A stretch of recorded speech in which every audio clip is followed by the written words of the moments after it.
नमस्कार साथियों, हमारे YouTube चैनल में आपका स्वागत है। अपनी तैयारी को एक लेवल अप करने के लिए हमारे चैनल को सब्सक्राइब करें, बेल आइकन ज़रूर प्रेस करें जिससे सभी नोटिफिकेशंस आपको टाइम से मिलते रहें। Lucent theory plus question answer series में भारतीय राज्य व्यवस्था के अंतर्गत संघीय कार्यपालिका के अंतर्गत आज हम अध्ययन करेंगे राष्ट्रपति का। चलिए शुरू करते हैं। संघीय कार्यपालिका। भारतीय संघ की कार्यपालिका शक्ति राष्ट्रपति में निहित है। ये अनुच्छेद 53 में वर्णित है। भारत में संसदीय व्यवस्था को अपनाया गया है क्योंकि मंत्रिपरिषद लोकसभा के प्रति उत्तरदायी है। अतः राष्ट्रपति नाम मात्र की कार्यपालिका है तथा प्रधानमंत्री व उसका मंत्रिमंडल वास्तविक कार्यपालिका है। ठीक है, अब राष्ट्रपति की बात करते हैं। अनुच्छेद 52 में वर्णित है कि राष्ट्रपति देश का संवैधानिक प्रधान होता है। राष्ट्रपति भारत का प्रथम नागरिक कहलाता है। राष्ट्रपति पद की योग्यता। संविधान के अनुच्छेद 58 के अनुसार कोई व्यक्ति राष्ट्रपति होने योग्य तब होगा जब पहली बात वो भारत का नागरिक हो, 35 वर्ष की आयु पूरी कर चुका हो, ये क्वेश्चन कई बार आया है, लोकसभा का सदस्य निर्वाचित किए जाने योग्य हो, चुनाव के समय लाभ का पद धारण नहीं करता हो। यदि व्यक्ति राष्ट्रपति या उपराष्ट्रपति पद के पद पर हो या संघ अथवा किसी राज्य की मंत्रिपरिषद का सदस्य हो तो वह लाभ का पद नहीं माना जाएगा। हमें यह भी पता होना चाहिए कि लाभ का पद क्या होता है। राष्ट्रपति के निर्वाचन के लिए निर्वाचक मंडल किसमें है? अनुच्छेद 54 में।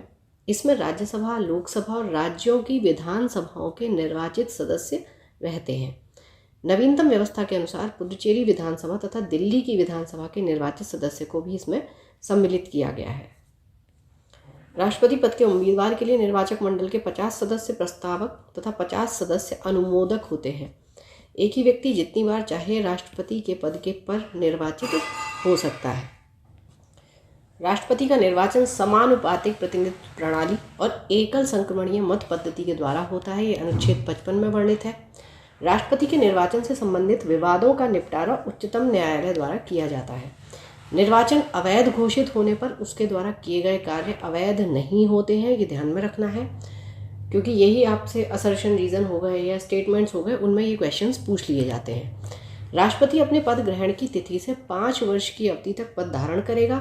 अपने पद की समाप्ति के बाद भी वह पद पर तब तक बना रहेगा जब तक उसका उत्तराधिकारी पद ग्रहण नहीं कर लेता। अनुच्छेद 56 के अनुसार पद धारण करने से पूर्व राष्ट्रपति को एक निर्धारित प्रपत्र पर भारत के मुख्य न्यायाधीश अथवा उनकी अनुपस्थिति में उच्चतम न्यायालय के वरिष्ठतम न्यायाधीश के सम्मुख शपथ लेनी पड़ती है। अनुच्छेद 77(1) के अनुसार भारत सरकार की समस्त कार्यपालिका कार्रवाई राष्ट्रपति के नाम से की हुई कही जाएगी और अनुच्छेद 77(3) के अनुसार राष्ट्रपति भारत सरकार का कार्य अधिक सुविधापूर्वक किए जाने के लिए और मंत्रियों में उक्त कार्य के आवंटन के लिए नियम बनाएगा। अब भारत के राष्ट्रपति जो अब तक हैं वो देख लेते हैं। सबसे पहले डॉक्टर राजेंद्र प्रसाद 26 जनवरी 1950 से लेकर 13 मई 1962 तक रहे। फिर डॉक्टर राधाकृष्णन 1962 से 67, डॉक्टर जाकिर हुसैन 1967 से 69, वीवी गिरी 69 से 74, फखरुद्दीन अली अहमद 74 से 77, नीलम संजीव रेड्डी 77 से 82, ज्ञानी जैल सिंह 82 से 87, आर वेंकटरमण 87 से 92, डॉक्टर शंकर दयाल शर्मा 92 से 97, के.आर. नारायणन 97 से 2002, डॉक्टर ए.पी.जे. अब्दुल कलाम 2002 से लेकर 2007, श्रीमती प्रतिभा पाटिल 2007 से 12, प्रणब मुखर्जी 2012 से 17, रामनाथ कोविंद 2017 से 2022 और अगर 15वें राष्ट्रपति के रूप में हम देखेंगे तो श्रीमती द्रौपदी मुर्मू जी हैं। ठीक है, जो कि 2022 से अब तक राष्ट्रपति हैं। वीवी गिरी 3 मई 1969 से 20 जुलाई 1969 ईस्वी तक, न्यायमूर्ति मोहम्मद हिदायतुल्लाह 20 जुलाई 1969 से 24 अगस्त 1969 और बी.डी. जत्ती 11 फरवरी 1977 से 25 जुलाई 1977 तक कार्यवाहक राष्ट्रपति के पद पर रहे हैं। राष्ट्रपति निम्न दशाओं में 5 वर्ष से पहले भी पद त्याग सकता है। कौन सी दशाएं हैं? उपराष्ट्रपति को संबोधित अपने त्यागपत्र द्वारा। यह त्यागपत्र उपराष्ट्रपति को संबोधित किया जाएगा जो इसकी सूचना लोकसभा के अध्यक्ष को देगा। अनुच्छेद 56(2) में वर्णित है। महाभियोग द्वारा हटाए जाने पर अनुच्छेद 61 में है। महाभियोग के लिए केवल एक ही आधार है जो अनुच्छेद 61(1) में उल्लिखित है, वह है संविधान का अतिक्रमण। राष्ट्रपति पर महाभियोग अनुच्छेद 61। राष्ट्रपति द्वारा संविधान के प्रावधानों के उल्लंघन पर संसद के किसी सदन द्वारा उस पर महाभियोग लगाया जा सकता है, परंतु इसके लिए आवश्यक है कि राष्ट्रपति को 14 दिन पहले लिखित सूचना दी जाए, जिस पर उस सदन के 1/4 सदस्यों के हस्ताक्षर हों। संसद के उस सदन जिसमें महाभियोग का प्रस्ताव पेश है के 2/3 सदस्यों द्वारा पारित कर देने पर प्रस्ताव दूसरे सदन में जाएगा। तब दूसरा सदन राष्ट्रपति पर लगाए गए आरोपों की जांच करेगा या कराएगा, और ऐसी जांच में राष्ट्रपति के ऊपर लगाए गए आरोपों को सिद्ध करने वाला प्रस्ताव 2/3 बहुमत से पारित हो जाता है। तब राष्ट्रपति पर महाभियोग की प्रक्रिया पूरी समझी जाएगी और उसी तिथि से राष्ट्रपति को पदत्याग करना होगा। राष्ट्रपति की रिक्ति को 6 महीने के अंदर भरना होता है, ठीक है, यानी रिक्त पद को 6 महीने के अंदर अंदर हमें भरना होगा। जब राष्ट्रपति पद की रिक्ति पदावधि 5 वर्ष की समाप्ति से हुई है तो निर्वाचन पदावधि की समाप्ति के पहले ही कर लिया जाएगा अनुच्छेद 62(1) के अनुसार। किंतु यदि उसे पूरा करने में कोई विलम्ब हो जाता है तो राज अंतराल न होने पाए, इसलिए यह उपबंध है कि राष्ट्रपति अपने पद की अवधि समाप्त हो जाने पर भी तब तक पद पर बना रहेगा जब तक उसका उत्तराधिकारी पद धारण नहीं कर लेता। ये किस में वर्णित है? 56(1) में। ऐसी दशा में उपराष्ट्रपति राष्ट्रपति के रूप में कार्य नहीं कर सकेगा।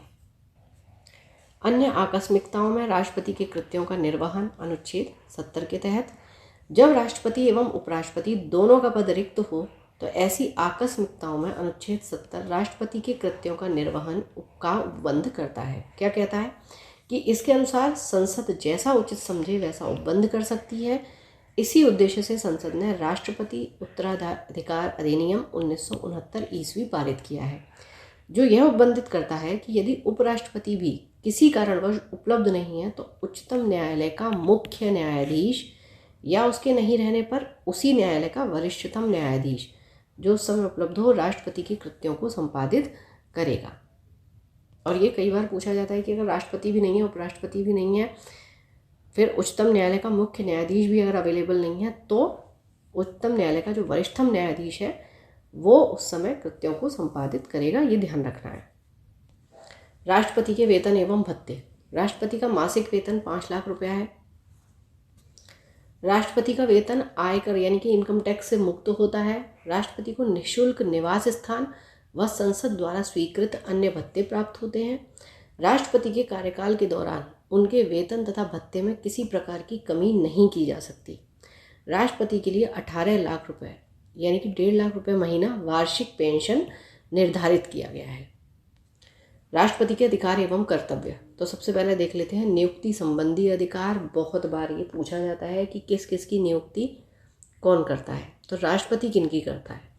भारत के प्रधानमंत्री, प्रधानमंत्री की सलाह पर मंत्रिपरिषद के अन्य सदस्यों की, सर्वोच्च एवं उच्च न्यायालय के मुख्य न्यायाधीशों, भारत के नियंत्रक एवं महालेखा परीक्षक, राज्यों के राज्यपाल, मुख्य चुनाव आयुक्त एवं अन्य चुनाव आयुक्त, भारत के महान्यायवादी, राज्यों के मध्य समन्वय के लिए अंतर्राज्यीय परिषद के सदस्य, संघीय लोक सेवा आयोग के अध्यक्ष और अन्य सदस्य, संघीय क्षेत्रों के मुख्य आयुक्त, वित्त आयोग के सदस्य, भाषा आयोग के सदस्य, पिछड़ा वर्ग आयोग के सदस्य, अल्पसंख्यक आयोग के सदस्य और भारत के राजदूतों तथा अन्य राजनयिकों, अनुसूचित क्षेत्रों के प्रशासन के संबंध में रिपोर्ट देने वाले आयोग के सदस्यों आदि की नियुक्ति राष्ट्रपति के द्वारा होती है। अब विधायी शक्तियाँ क्या हैं? राष्ट्रपति संसद का अभिन्न अंग होता है। इसे निम्न विधायी शक्तियाँ प्राप्त हैं। पहला, संसद के सत्र को आहूत करने, सत्रावसान करने तथा लोकसभा भंग करने संबंधी अधिकार राष्ट्रपति के पास है। संसद के एक सदन में या एक साथ सम्मिलित रूप से दोनों सदनों में अभिभाषण करने की शक्ति राष्ट्रपति को है। लोकसभा के लिए प्रत्येक साधारण निर्वाचन के पश्चात प्रथम सत्र के प्रारंभ में और प्रत्येक वर्ष के प्रथम सत्र के आरंभ में सम्मिलित रूप से संसद में अभिभाषण करने की शक्ति राष्ट्रपति के पास है। संसद द्वारा पारित विधेयक राष्ट्रपति के अनुमोदन के बाद ही कानून बनता है। संसद में निम्न विधेयक को पेश करने के लिए राष्ट्रपति की पूर्व सहमति आवश्यक है। ठीक है, कानून तो जब राष्ट्रपति के अनुमोदन के बाद ही बनेगा, और कुछ जो विधेयक हैं वो कैसे हैं कि पहले राष्ट्रपति की इसमें पूर्व सहमति चाहिए, तब आप वो विधेयक पेश कर सकते हो। तो कौन से हैं ये? तो किसी भी नए राज्यों का निर्माण, वर्तमान राज्य के क्षेत्रों, सीमाओं और नामों में परिवर्तन संबंधी विधेयक, धन विधेयक अनुच्छेद 110 के अंतर्गत, संचित निधि में व्यय करने वाले विधेयक जो कि अनुच्छेद 117(3) के अंतर्गत आते हैं, ऐसे कराधान पर जिसमें राज्य हित जुड़े हुए हैं प्रभाव डालने वाले विधेयक, राज्यों के बीच व्यापार, वाणिज्य और समागम पर निर्बंधन लगाने वाले विधेयक अनुच्छेद 304 के अंतर्गत। यदि किसी साधारण विधेयक पर दोनों सदनों में कोई असहमति है तो उसे सुलझाने के लिए राष्ट्रपति दोनों सदनों की संयुक्त बैठक को बुला सकता है। ठीक है, ये किस में वर्णित है? 108 में। किसी अनुदान की मांग राष्ट्रपति की सिफारिश पर ही की जाएगी, अन्यथा नहीं, अनुच्छेद 113 के 3 के अंतर्गत। संसद सदस्यों के मनोनयन का अधिकार, जब राष्ट्रपति को यह लगे कि लोकसभा में आंग्ल भारतीय समुदाय के व्यक्तियों को समुचित प्रतिनिधित्व नहीं है, तब वह उस समुदाय के 2 व्यक्तियों को लोकसभा के सदस्य के रूप में नामांकित कर सकता है, अनुच्छेद 331 में है ये। इसी प्रकार वह कला, साहित्य, पत्रकारिता, विज्ञान तथा सामाजिक कार्यों में पर्याप्त अनुभव एवं दक्षता रखने वाले 12 व्यक्तियों को राज्यसभा में नामजद कर सकता है, अनुच्छेद 80(3) के तहत। अध्यादेश जारी करने की शक्ति, संसद के स्थगन के समय अनुच्छेद 123 के तहत अध्यादेश जारी कर सकता है, जिसका प्रभाव संसद के अधिनियम के समान होता है।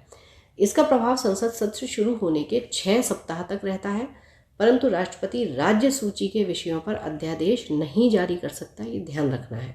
जब दोनों सदन सत्र में होते हैं तब राष्ट्रपति को यह शक्ति नहीं होती है। ठीक है, तो कब कब अध्यादेश जारी करने की शक्ति नहीं है, ये ध्यान रखना है। सैनिक शक्ति, सैन्य बलों की सर्वोच्च शक्ति राष्ट्रपति में सन्निहित है, किंतु इसका प्रयोग विधि द्वारा नियमित होता है। राजनीतिक शक्ति, दूसरे देशों के साथ कोई भी समझौता या संधि राष्ट्रपति के नाम से ही की जाती है। राष्ट्रपति विदेशों के लिए भारतीय राजदूतों की नियुक्ति करता है एवं भारत में विदेशों के राजदूतों की नियुक्ति का अनुमोदन करता है। क्षमादान की शक्ति, संविधान के अनुच्छेद 72 के अंतर्गत राष्ट्रपति को किसी अपराध के लिए दोषी ठहराए गए किसी व्यक्ति के दंड को क्षमा करने, उसका प्रविलंबन, परिहार और लघुकरण की शक्ति प्राप्त है। क्षमा में दंड और बंदीकरण दोनों हटा दिया जाता है तथा दोषी को पूर्णतः मुक्त कर दिया जाता है। लघुकरण में क्या होगा? लघु यानी कि छोटा करना, दंड के स्वरूप को बदलकर कम कर दिया जाता है। जैसे मृत्यु दंड है तो उसका लघुकरण कर कठोर या साधारण कारावास में उसे परिवर्तित कर दिया जाएगा। परिहार में क्या किया जाता है? दंड की प्रकृति में परिवर्तन किए बिना उसकी अवधि कम कर दी जाती है। तो इस तरीके से ये दंड में क्या रिलैक्सेशन दिया जा सकता है वो है। जैसे 2 वर्ष के कठोर कारावास को 1 वर्ष के कठोर कारावास में परिहार करना। प्रविलंबन में किसी दंड पर, विशेषकर मृत्यु दंड पर रोक लगाना है ताकि दोषी व्यक्ति क्षमा याचना कर सके। विराम में किसी दोषी के सजा को विशेष स्थिति में कम कर दिया जाता है। जैसे क्या होगा? गर्भवती स्त्री की सजा को कम कर देना। जब क्षमादान की पूर्व याचिका राष्ट्रपति ने रद्द कर दी हो तो दूसरी याचिका नहीं दायर की जा सकती है, इस चीज़ का भी ध्यान रखना होगा। राष्ट्रपति की आपातकालीन शक्तियाँ, आपातकाल से संबंधित उपबंध भारतीय संविधान के भाग 18 के अनुच्छेद 352 से 360 के अंतर्गत मिलता है। मंत्रिपरिषद के परामर्श से राष्ट्रपति 3 प्रकार के आपात लागू कर सकता है। पहला है युद्ध तथा बाह्य आक्रमण या सशस्त्र विद्रोह के कारण लगाया आपात, अनुच्छेद 352। राज्यों में संवैधानिक तंत्र के विफल होने से उत्पन्न आपात, अनुच्छेद 356, यानी इसमें राष्ट्रपति शासन का लगना। वित्तीय आपात, अनुच्छेद 360, न्यूनतम अवधि इसकी 2 माह होती है। राष्ट्रपति किसी सार्वजनिक महत्व के प्रश्न पर उच्चतम न्यायालय से अनुच्छेद 143 के अधीन परामर्श ले सकता है, लेकिन वह यह परामर्श मानने के लिए बाध्य नहीं है। ये कई बार पूछा गया है। ठीक है, पहली चीज़ कि किस अनुच्छेद के तहत उच्चतम न्यायालय से राष्ट्रपति परामर्श ले सकता है? 143, लेकिन वह परामर्श मानने के लिए बाध्य है या नहीं है? तो नहीं है, केवल सलाह ली है। अब वो मानना नहीं मानना राष्ट्रपति के हाथ में है। राष्ट्रपति की किसी विधेयक पर अनुमति देने या ना देने के निर्णय लेने की सीमा का अभाव होने के कारण राष्ट्रपति जेबी वीटो का प्रयोग कर सकता है, क्योंकि अनुच्छेद 111 केवल यह कहता है कि यदि राष्ट्रपति विधेयक लौटाना चाहता है तो विधेयक को उसे प्रस्तुत किए जाने के बाद यथाशीघ्र लौटा देगा। जेबी वीटो शक्ति का प्रयोग का उदाहरण है 1986 में संसद द्वारा पारित भारतीय डाकघर संशोधन विधेयक, जिस पर तत्कालीन राष्ट्रपति ज्ञानी जैल सिंह ने कोई निर्णय नहीं लिया था। 3 वर्ष पश्चात 1989 में अगले राष्ट्रपति आर वेंकटरमण ने इस विधेयक को नई राष्ट्रीय मोर्चा सरकार के पास पुनर्विचार हेतु भेजा, परंतु सरकार ने इसे रद्द करने का फैसला ले लिया। भारत में राष्ट्रपति के द्वारा संघ वित्त आयोग की सिफारिशों, नियंत्रक महालेखा परीक्षक के प्रतिवेदन, राष्ट्रीय अनुसूचित जाति आयोग एवं राष्ट्रीय जनजाति आयोग के प्रतिवेदन को संसद के पटल पर रखवाया जाता है। डॉक्टर राजेंद्र प्रसाद भारत के प्रथम राष्ट्रपति थे और वो लगातार 2 बार राष्ट्रपति निर्वाचित हुए। डॉक्टर एस राधाकृष्णन लगातार 2 बार उपराष्ट्रपति तथा 1 बार राष्ट्रपति रहे। केवल वीवी गिरी के निर्वाचन के समय दूसरे चक्र की मतगणना करनी पड़ी थी। केवल नीलम संजीव रेड्डी ऐसे राष्ट्रपति हुए जो 1 बार चुनाव में हार गए और फिर बाद में निर्विरोध राष्ट्रपति निर्वाचित हुए। भारत की प्रथम महिला राष्ट्रपति श्रीमती प्रतिभा देवी सिंह पाटिल हैं। चलिए अब भारत के राष्ट्रपति से संबंधित कुछ क्वेश्चन आंसर। भारत के राष्ट्रपति की तुलना निम्नलिखित में से किससे करना सर्वाधिक उचित है? तो ब्रिटेन के सम्राट से।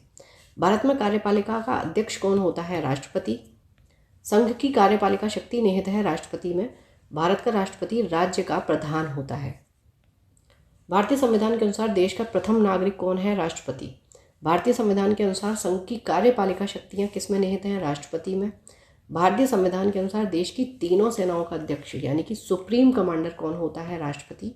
भारत का राष्ट्रपति होता है राज्य का संवैधानिक अध्यक्ष। भारतीय सशस्त्र सेनाओं का सर्वोच्च कमांडर कौन होता है? राष्ट्रपति। भारत के राष्ट्रपति के लिए आवश्यक योग्यता इनमें से नहीं है। वह भारत का नागरिक हो, है, 35 वर्ष से अधिक आयु हो, उसमें लोकसभा के सदस्य के लिए निर्धारित सभी योग्यताएं होनी चाहिए, लेकिन वो संसद के किसी भी सदन का सदस्य हो, ये योग्यता नहीं चाहिए। भारत के राष्ट्रपति निर्वाचित होने के पात्र बनने के लिए आयु कितनी होनी चाहिए? 35 वर्ष पूर्ण होनी चाहिए।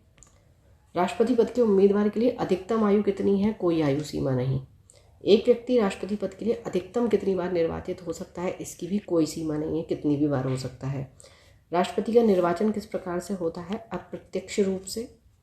राष्ट्रपति पद के निर्वाचन हेतु कौन सी पद्धति अपनाई जाती है? समानुपातिक प्रतिनिधित्व एवं एकल संक्रमणीय पद पद्धति। राष्ट्रपति पद के चुनाव संबंधी विवाद को किसे निर्देशित किया जाता है? उच्चतम न्यायालय। राष्ट्रपति के चुनाव के लिए प्रस्तावक व अनुमोदकों की कम से कम कितनी संख्या होनी चाहिए? 50-50। भारत का राष्ट्रपति निर्वाचित होने के लिए निम्नलिखित में से कौन सी बात अयोग्यता मानी जाएगी कि ये कोई भी लाभ का पद ग्रहण किए हुए हो? भारत में राष्ट्रपति का चुनाव किया जाता है एकल हस्तांतरीय मत पद्धति के द्वारा। राष्ट्रपति पद का चुनाव संचालित किया जाता है निर्वाचन आयोग द्वारा, ये ध्यान रखना है। भारत में किसके चुनाव में आनुपातिक प्रतिनिधित्व चुनाव प्रणाली अपनाई जाती है? राष्ट्रपति। राष्ट्रपति चुनाव संबंधी मामले किसके पास भेजे जाते हैं? उच्चतम न्यायालय। किस अनुच्छेद के तहत राष्ट्रपति तथा उपराष्ट्रपति के निर्वाचन से संबंधित विवाद का निर्णय उच्चतम न्यायालय द्वारा करने का प्रावधान संविधान में किया गया है? अनुच्छेद 71 के तहत यानी कि 71। राष्ट्रपति पद के उम्मीदवारों को चुनाव प्रचार हेतु कितना समय मिलता है? 2 सप्ताह यानी कि 2 वीक्स। भारत के राष्ट्रपति का चुनाव कितने वर्षों के लिए होता है? 5 वर्ष।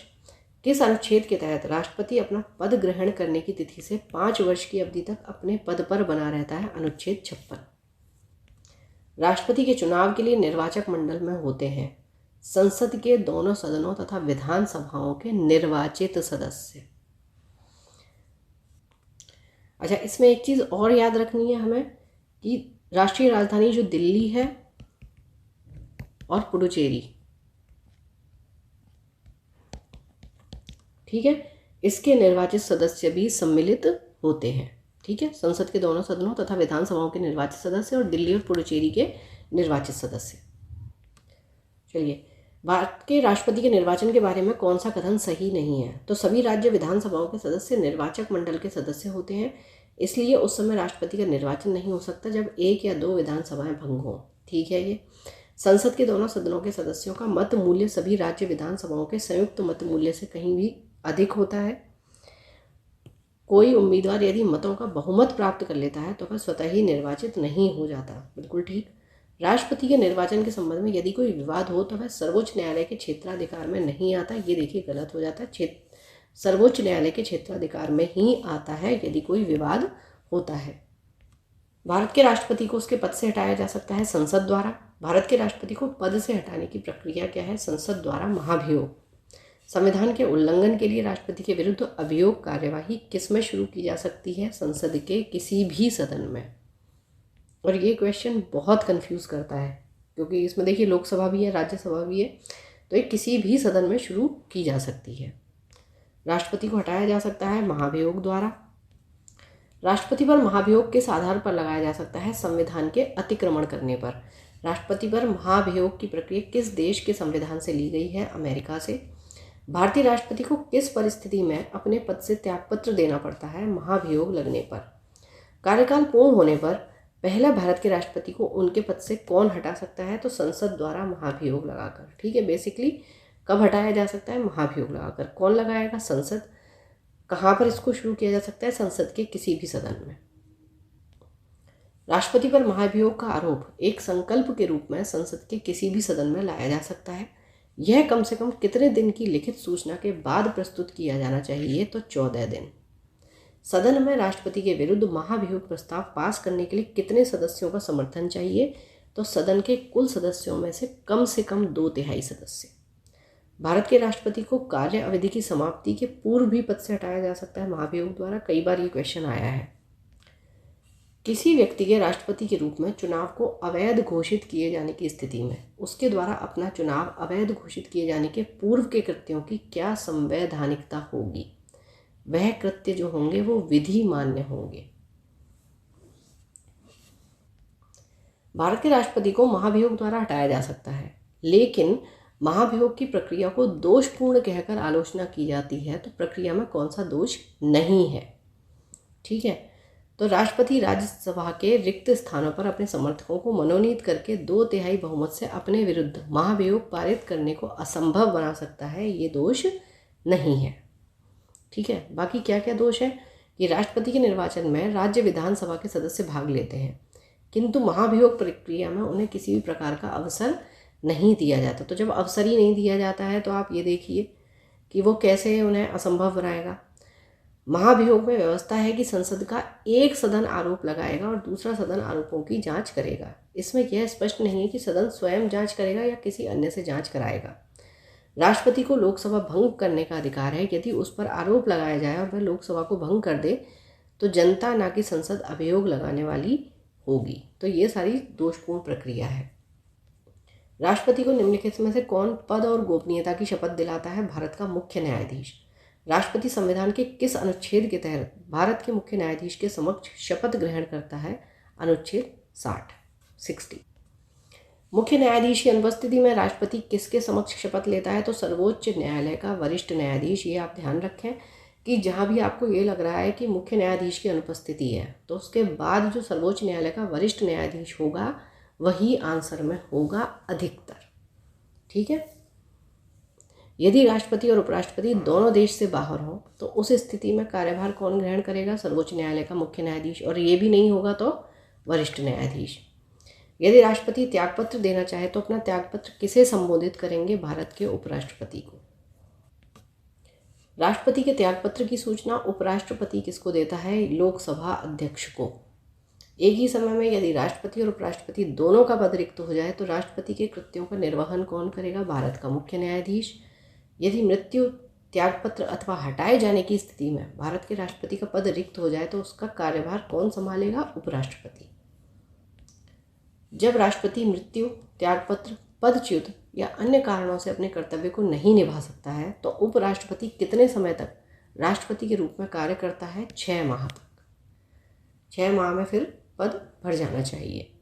निम्नलिखित में से कौन राष्ट्रपति पूर्व में केंद्रीय गृह मंत्री थे? तो ज्ञानी जैल सिंह। भारत के राष्ट्रपति निर्वाचित होने से पूर्व निम्न में से कौन उपराष्ट्रपति नहीं थे? ज्ञानी जैल सिंह। कौन थे ये? केंद्रीय गृह मंत्री थे। भारत के चौथे राष्ट्रपति थे वीवी गिरी। सबसे लंबे समय तक भारत के राष्ट्रपति रहे डॉक्टर राजेंद्र प्रसाद। भारत का राष्ट्रपति चुने जाने वाले प्रथम गैर कांग्रेसी उम्मीदवार वीवी गिरी। भारतीय राष्ट्रपति के सर्वसम्मति से चुने जाने का अभी तक एकमात्र उदाहरण है नीलम संजीव रेड्डी। निम्नलिखित में से कौन कभी भारत का राष्ट्रपति नहीं रहे? सी राजगोपालाचारी। और ये कौन थे, ये आप मुझे कमेंट बॉक्स में बताएंगे। स्वतंत्र भारत के प्रथम राष्ट्रपति कौन थे? डॉक्टर राजेंद्र प्रसाद। निम्नलिखित में से कौन लगातार 2 बार राष्ट्रपति रहे थे? डॉक्टर राजेंद्र प्रसाद। भारतीय संविधान का कौन सा अनुच्छेद राष्ट्रपति के पद के लिए पुनः निर्वाचन की योग्यताएं निर्धारित करता है? अनुच्छेद 57 या 57। जनता पार्टी के शासन के दौरान भारत के राष्ट्रपति थे एन संजीव रेड्डी। भारत के किस राष्ट्रपति की मृत्यु कार्यकाल पूरा होने से पूर्व ही हो गई थी? तो डॉक्टर जाकिर हुसैन। भारतीय संघ के प्रतिरक्षा बलों का सर्वोच्च समादेश निम्नलिखित में से किसमें निहित होता है? राष्ट्रपति में। निम्नलिखित में से भारत का राष्ट्रपति किसकी नियुक्ति नहीं करता है? तो उपराष्ट्रपति की नहीं करता। निम्नलिखित में से किसकी नियुक्ति भारत का राष्ट्रपति करता है? तो इन सबकी करता है न्यायवादी, एक राज्य के राज्यपाल, नियंत्रक एवं महालेखा परीक्षक, सभी की। कौन केंद्रीय मंत्रिमंडल के मंत्रियों की नियुक्ति कौन करता है? तो प्रधानमंत्री की सलाह पर राष्ट्रपति। ठीक है, इसमें देखिए आपको दोनों ऑप्शन दिए हुए हैं, खाली राष्ट्रपति भी दिया हुआ है, लेकिन नियुक्ति जो होती है केंद्रीय मंत्रिमंडल के मंत्रियों की वो प्रधानमंत्री की सलाह पर राष्ट्रपति द्वारा होती है। निम्नलिखित में से किसकी नियुक्ति भारत के राष्ट्रपति द्वारा नहीं होती? तो लोकसभा अध्यक्ष। ठीक है, ये लोकसभा सदस्यों द्वारा होती है। भारत के मुख्य न्यायाधीश की ये करता है और सेना प्रमुख। ठीक है, भारत के राष्ट्रपति की मर्जी तक निम्नलिखित में से कौन अपने पद पर रह सकता है? तो राज्यपाल। निम्नलिखित में से किसे राष्ट्रपति नियुक्त नहीं करता? योजना आयोग। और देखिए ये पुराना क्वेश्चन है, अगर आप योजना आयोग की बात करेंगे तो योजना आयोग को तो 13 अगस्त 2014 से मतलब बंद करने का फैसला ले लिया गया था, तो अब उसकी जगह जो काम करता है वो अपना नीति आयोग करता है। वित्त बिल के लिए किसकी पूर्व स्वीकृति आवश्यक है? भारत के राष्ट्रपति की। और वित्त बिल किस अनुच्छेद में आता है ये आप मुझे कमेंट बॉक्स में बताएं। किसी भी अभियुक्त की फांसी की सजा को बदलने या कम करने का अधिकार किसे दिया गया है? राष्ट्रपति को। राष्ट्रपति द्वारा संसद के दोनों सदनों के लिए कुल कितने सदस्यों को नामित किया जा सकता है? 14। तो 14 इसमें कैसे कर सकते हैं? 2 एंग्लो इंडियन हो सकते हैं और 12 जो है वो आपके कला, साहित्य, पत्रकारिता, विज्ञान तथा सामाजिक कार्यों में जिनको पर्याप्त अनुभव हो, दक्षता हो, ऐसे 12 व्यक्तियों को राज्यसभा में। इसीलिए इसमें पूछा गया है कि दोनों सदनों के लिए कुल कितने। ठीक है, इनमें से भारत के राष्ट्रपति को क्या अधिकार प्राप्त नहीं है कि वो क्या नहीं कर सकता है? तो न्यायालय के न्यायाधीश को नहीं हटा सकता है, क्षमा प्रदान कर सकता है, अध्यादेश जारी कर सकता है, आपातकाल की घोषणा कर सकता है। किसी विधि के प्रश्न पर सर्वोच्च न्यायालय से परामर्श लेने का अधिकार किसको है? राष्ट्रपति को। और कौन से अनुच्छेद के तहत? आर्टिकल 143। ठीक है, लेकिन वो इसे मानने के लिए बाध्य नहीं है। भारतीय संविधान का कौन सा अनुच्छेद राष्ट्रपति को उच्चतम न्यायालय से परामर्श करने की शक्ति प्रदान करता है? 143। संसद का अधिवेशन बुलाने का काम किसका है? राष्ट्रपति का। राष्ट्रपति कौन सहाय एवं मंत्रणा देता है? तो संघीय मंत्रिपरिषद। भारत के राष्ट्रपति ने आर्थिक संकट की घोषणा कब की है? कभी भी नहीं। ठीक है, तो जो हमारे यहाँ इमरजेंसी है तो वो आर्थिक संकट को लेकर कभी भी नहीं लगी है। विदेशों को भेजे जाने वाले विभिन्न संसदीय प्रतिनिधि मंडलों के लिए व्यक्तियों का नामांकन कौन करता है? राष्ट्रपति। भारत के निम्नलिखित में से किस मुख्य न्यायाधीश ने कुछ समय तक भारत के राष्ट्रपति के रूप में काम किया है? न्यायमूर्ति एम हिदायतुल्ला। निम्नलिखित में से कौन राष्ट्रपति का कौन सा कार्य नहीं है? तो लोकसभा का सत्र बुलाना है, लोकसभा का विघटन करना है, लोकसभा का सत्रावसान करना है, लेकिन किसी सत्र के अंतर्गत लोकसभा की बैठकें आहूत करना नहीं है। विदेशी देशों के सभी राजदूतों का कमिश्नरों के प्रत्यय पत्र किसके द्वारा प्राप्त किए जाते हैं? राष्ट्रपति द्वारा। राष्ट्रपति किस विधेयक को पुनर्विचार के लिए नहीं लौटा सकता है? धन विधेयक को। और धन विधेयक की परिभाषा किसमें दी गई है? आर्टिकल 110 में। यदि राष्ट्रपति द्वारा किसी विधेयक को पुनर्विचार के लिए लौटाया जाता है तो वह किस तरीके का वीटो का प्रयोग करता है? तो ये है आपका निलंबनकारी वीटो। राष्ट्रपति निम्न में से किस सूची के विषय पर अध्यादेश जारी कर सकता है? संघ और समवर्ती सूची। ये हमने पढ़ा था कि राज्य सूची पर नहीं जारी कर सकता है अध्यादेश। राष्ट्रपति किस सूची के विषयों पर अध्यादेश जारी नहीं कर सकता? राज्य सूची। निम्नलिखित में से किस परिस्थिति में राष्ट्रपति अध्यादेश जारी नहीं कर सकता है? जब दोनों सत्र में हों। जब कोई विधेयक संसद द्वारा पारित हो जाता है तो राष्ट्रपति को अधिकार है कि वह उसे पुनर्विचार के लिए वापस भेज सकता है। भारत के राष्ट्रपति संसद के दोनों सदनों को प्रथम सत्र के प्रारंभ में कब संबोधित करते हैं? तो प्रतिवर्ष और लोकसभा के लिए प्रत्येक आम चुनाव के बाद। ए और बी दोनों। संविधान के अनुच्छेद 124 के अंतर्गत राष्ट्रपति निम्नलिखित में से क्या कर सकता है? सर्वोच्च न्यायालय के न्यायाधीशों की नियुक्ति कर सकता है।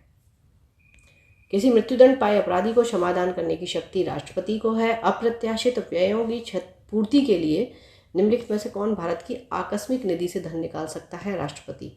निम्नलिखित में से कौन सा अधिकार भारत के राष्ट्रपति को प्राप्त नहीं है? तो उच्चतम न्यायालय तथा उच्च न्यायालय के अधिकारों को हस्तगत करने का अधिकार राष्ट्रपति को नहीं है। किन परिस्थितियों में राष्ट्रपति संसद का संयुक्त अधिवेशन आहूत कर सकता है?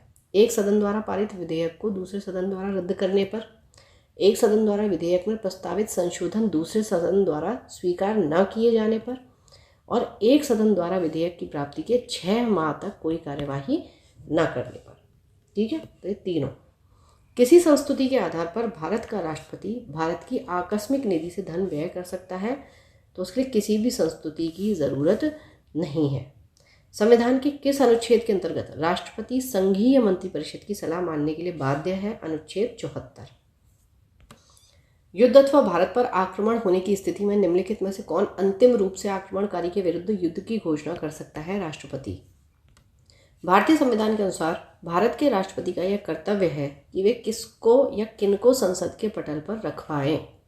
तो संघ वित्त आयोग की सिफारिशों को, लोक लेखा समिति के प्रतिवेदन को, नियंत्रक महालेखा परीक्षक के प्रतिवेदन को, राष्ट्रीय अनुसूचित जाति आयोग के प्रतिवेदन को। ठीक है, तो 1, 3 और 4 के प्रतिवेदन जो है, इनकी सिफारिशें जो है, इसके संसद के पटल पर रखवाने का कर्तव्य राष्ट्रपति का है।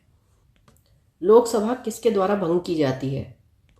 तो प्रधानमंत्री के परामर्श से राष्ट्रपति के द्वारा। राष्ट्रपति निम्नलिखित में से किस परिस्थिति में आपातकाल की उद्घोषणा कर सकता है? प्रधानमंत्री तथा मंत्रिमंडल के लिखित परामर्श पर।